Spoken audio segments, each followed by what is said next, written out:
సార్వత్రిక ఎన్నికల తర్వాత వైఎస్ఆర్ కాంగ్రెస్ పార్టీకి వరుస ఎదురు దెబ్బలు తగులుతూనే ఉన్నాయి. ఎప్పటి నుంచో పార్టీని అంటిపెట్టుకున్నటువంటి నేతలు కూడా పార్టీ వీడుతున్నటువంటి పరిస్థితి. సో ఇతర పార్టీల వైపు వెళ్తూ ఉన్నారు.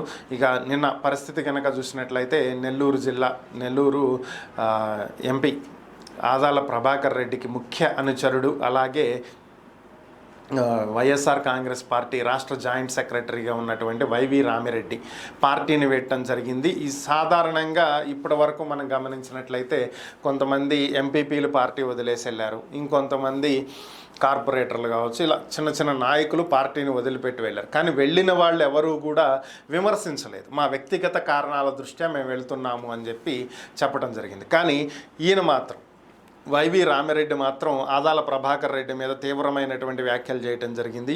ఆదాల ప్రభాకర్ రెడ్డి చాలా దుర్మార్గుడని, ఆయన చాలా దుర్మార్గాలు చేయటం జరిగిందని, కోటంరెడ్డి శ్రీధర్ రెడ్డి ప్రజలకు ఎంతో మేలు చేసేటువంటి వ్యక్తిని, ప్రజలు సమస్యల్లో ఉన్నారంటే ఆయన ముందుండి వారి సమస్యలు తీర్చడానికి ప్రయత్నం చేస్తారని, అలాంటి కోటంరెడ్డి శ్రీధర్ రెడ్డి ఓటమికి కృషి చేయాల్సిందిగా తమతో పనులు చేయించారని, ఓవరాల్గా 2 కోట్ల రూపాయలు కోటంరెడ్డి శ్రీధర్ రెడ్డికి వ్యతిరేకంగా ప్రచారం చేయడానికి ఆదాల ప్రభాకర్ రెడ్డి ఉపయోగించడం జరిగిందని, గత ఎన్నికల్లో కార్యకర్తలతోటి అలాగే తమతోటి ఇలా ఎంతోమందితోటి కోటంరెడ్డి శ్రీధర్ రెడ్డిని తిట్టించటం కావచ్చు, ఇంకా వగైరా ఇలాంటి కార్యక్రమాలన్నీ చేపట్టాడని.